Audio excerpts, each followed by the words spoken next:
Brace த Lord. கர்த்தருக்கு ஸ்தோத்திரம். கர்த்தருடைய பரிசுத்த நாமத்துக்கு மகிமை உண்டாவதாக.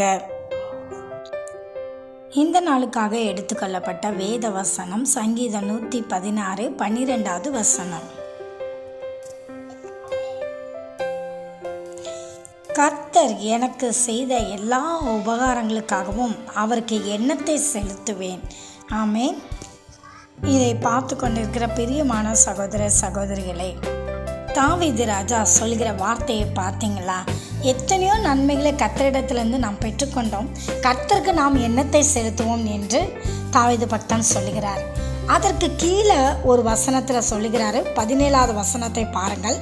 நான் உமக்கு ஸ்தோத்திர பலியை செலுத்தி கர்த்தருடைய நாமத்தை தொழுது கொள்ளுவேன் என்று தாவீது ராஜா சொல்லுகிறார். கர்த்தர் எனக்கு செய்த எல்லா நன்மைகளுக்காக கர்த்தருக்கு நான் ஸ்தோத்திர பலியை செலுத்தி தொழுது கொள்ளப் போகிறேன் என்று தாவீது ராஜா சொல்லுகிறார். பார்த்தீங்களா? நன்றி சொல்ல போகிறேன் என்று சொல்லுகிறார்.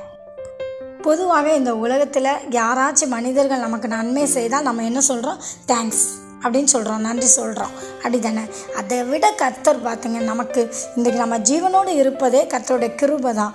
அதற்காக நம்ம ஒவ்வொரு நாளும் கர்த்தரை துதிக்க வேண்டும், அவருக்கு நம்ம நன்றி பலி செலுத்த வேண்டும்.